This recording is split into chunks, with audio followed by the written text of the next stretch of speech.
Welcome to a new episode of Talking Area 51. I am your host, 51 Spade. If you're new to the channel and you like what I do, subscribe, like, hit that notification bell. I will sincerely appreciate it. And today, we're going to be talking about Draymond Green versus Kenyon Martin.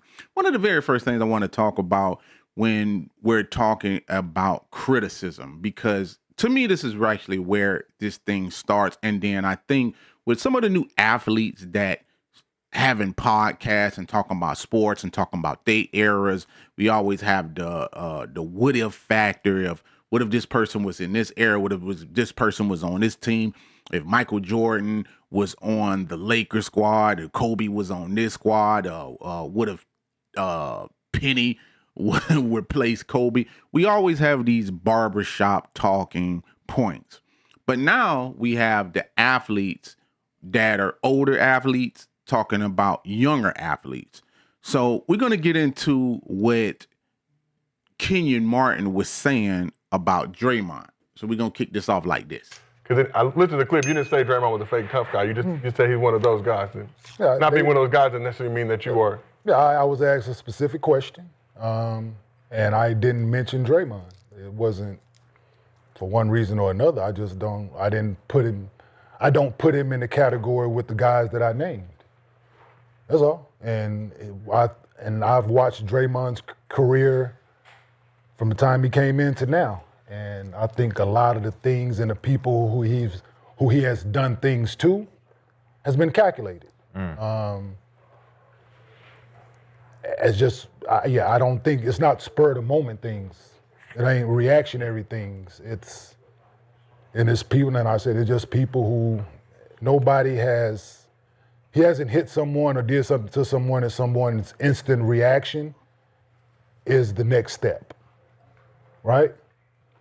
Everybody complains, everybody looks for the refs to break things up, and he hasn't done anything to someone and there's been a reaction where like, oh shit.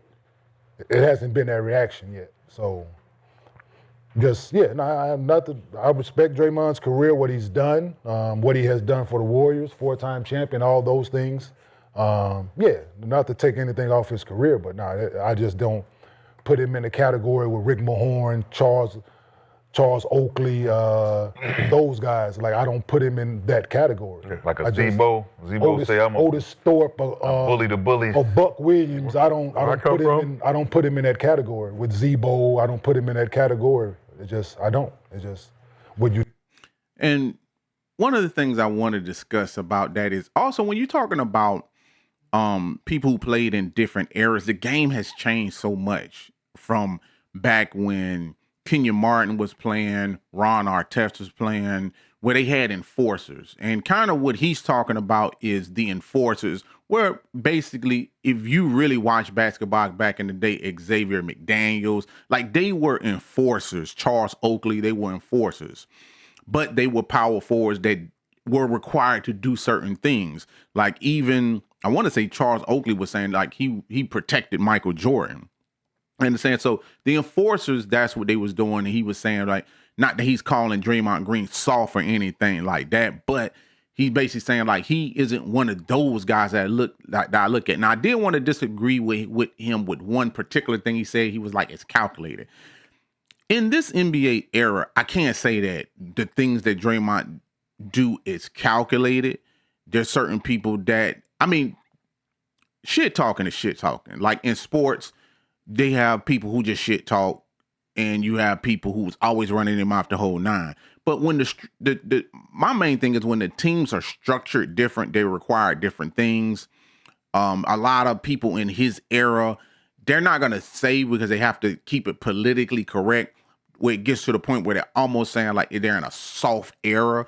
Even people like their sports announcers like Stephen A. Skip Bayless, all of them have accounted toward it, alluded to that just because of the time that they grew up in.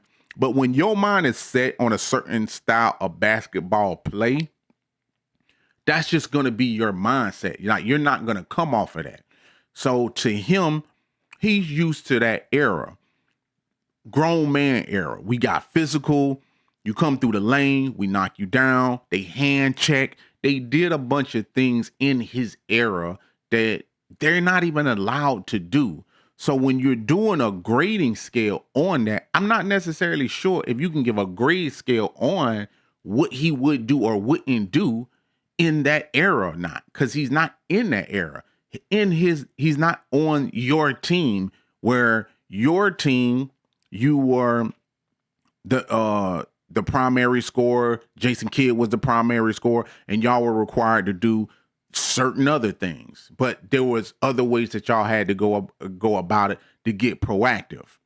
Now, let's listen to Draymond Green and what his response was to this. I've held off on responding multiple times. Kenyon Martin was born in Saginaw, Michigan, born and raised in Saginaw. So the constant shots has been a little confusing to me because I don't quite know where they came from. And you think, someone that was a number one pick that didn't quite have the career that I've had, when you talk defensive player of the year or 9 all defensive teams that I have, and he has 0, 1 all-star? Make no mistake about it. You are an all-star. I'll give you that. A lot of people can't say they're an all-star, so I'll give you that. You're a one-time all-star. That's beautiful. But you must admit, to be the player that you were and defender that you believed you were, and to not have, a single all-defensive second team, it's kind of an underachievement. Number one pick in the draft. A lot of people look for that guy to win Rookie of the Year. Didn't. All-rookie team, though. First team all-rookie. I can't say I made any all-rookie team, so kudos. I tip my hat to that. It started off promising. Lost in a couple NBA finals. He got to sniff it. Didn't quite get a taste, but got a little sniff of it. In 2000, playing for the Cincinnati Bearcats. Unfortunately, he wasn't able to see that championship through either. And my big brother, Mateen Cleaves, went and took that championship. So it's tough to sit in a space of continuing to speak on my name and call my name out as if I underachieved or am underachieving, when I was just simply the 35th pick in the NBA draft and somebody took a swing on in the second round and it just happened to work out, to become one of the greatest players in the franchise history. It just happened to work out. And the thing with this is, unfortunately, this is the thing that I'm talking about criticism. A lot of times, to me, and it's just my own personal opinion, Kenyon Martin didn't really say anything wrong. One, he's asked a question in an interview, and then he responds to his power forwards about who he saw as them guys in his era or whatever it is that he look at, and he names his guys, and then Wiley asks him about, damn, Draymond not in your list? No, I don't see Draymond as one of those people, but he specifically brought his name up. Now, the problem with having these, it's almost like you can't even have an opinion. Because this goes a little bit further than basketball, even though we are talking about basketball, but it goes further than basketball because it's damn, you can't even get critiqued or have your own opinion of who your favorite guys is, who you like for the league, who you prefer to see. Some people like to see Steph Curry shoot threes. Some people like to see John Morant dunk. Some people like Michael Jordan. Some people like LeBron James. And the minute that we start disagreeing about, and I'm not talking about us, the contemporaries, us as the consumer, I'm talking about the people who actually played the game. Because to me, Draymond Green's response to this was a personal response, just to me. Because when you make it to the league, you're not underachieving, just to me. Could you be put on a bad team? You happen to be on a team where you had 2 of the best shooters that there was. He had Jason Kidd with the New Jersey Nets, but then he's also in the era with Kobe Bryant and Shaq. There are circumstances that go along with winning a championship. Luck has to be on your side. Everything has to basically be going on your side. And if it's not going on your side, then you're not going to be in those situations. Both of them do play power forwards, but again, in 2 different eras, 2 different timelines. So to me, Draymond is upset. And don't get me wrong, with these podcasts, and I can't say for a fact that he said that they took shots. I didn't view that one as a shot. He just said that it wasn't his preference, and Kenyon Martin is entitled to his preference, and that's my main point. If you like KD, I can be biased and say Cool. You like KD, really not my cup of tea. Melo more my cup of tea. You understand what I'm saying? But it shouldn't get me into a full-fledged argument or people start doing personal attacks when you're talking about your favorite players. That's where I just disagree. So I felt like he started talking about the accolades and everything. And we already know it's basketball, so it's a team situation. But you're starting to include now your championships and things that you've done and your accomplishments that he's done. But he has accomplishments too. But you don't want to acknowledge that because now you feel a certain way. So now, just like in an argument, you're slinging mud. And that's what I felt like that was a sling mud too. But hey, we wasn't finished. So now let's go to the response of Kenyon Martin. Mr. Draymond Green. Afternoon, sir. This is about basketball, so we're going to keep it hoop. Getting paid to give my opinion now, so my opinion matters. You stated that I was an underachiever. Underachieving? Not so much, brother. If what I got into it for was different than most people, then yeah, but what I got into it was to play 15 years. Check. Being drafted number 1. Select few. Year 2, making it to the finals. Year 3, making it to the finals. Year 4, being an all-star. Being traded from that said team for 3 first-round picks. Sorry, not 3 picks, 3 first-round picks. Played in the toughest power forward era there could possibly be. Held my own. Yeah. 2 microfracture surgeries. The only athlete to come back from that. Patella surgery, repair. Knees, all of that. Ankle put back together. Still playing. Don't sit out of games. Can't tell me to sit out of games. I'm cut from a different cloth. From someone who came into this thing to a bad team. And I wanted to stop it right there just to see that this is what I'm talking about, because now that Draymond Green responded in the way that he responded, now it's forcing Kenyon to respond in a way where he's talking about his own personal accomplishments, because Draymond was talking about his personal accomplishment. And the funny thing about it is the conversation didn't even start about this. It didn't start or was talked about as far as like what they personally accomplished. He said that of power forwards, he just didn't see him as the enforcer, the tough guy. And then now we've landed where we're talking about the personal accomplishments. So let's continue. Year 2, make it to the finals. Led said team in scoring. Can you say that? Come back, do it again. Came up a little short, much better team. Played the Lakers, came up short. And you mentioned that I never defensive player of the years and all defensive teams and things of that nature. We all know those things are biased, brother. The guys that I had to guard, different. Ask them, same people who I had to guard, what did I bring to the table? We're not talking accolades here. You did your thing, man. You're a 4-time champion. Congratulations. So people that know this game and watch this game and know what to look for, there's no way to around it. Like double figures for your career. That's your personal accolade. That's something that you're not doing or doing. You're single digits across the board. You've helped, yes. You've been the ultimate glue guy. You changed that dynamic the way certain GMs look at glue guys, right? Second round picks.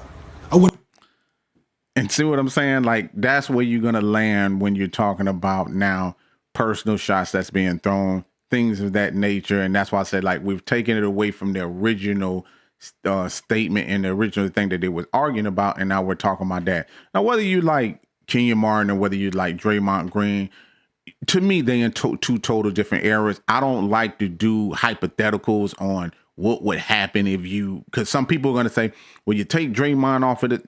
To me, I'm a basketball savant. I know about Kenyon Martin. Kenyon Martin was a goddamn beast, you know what I'm saying?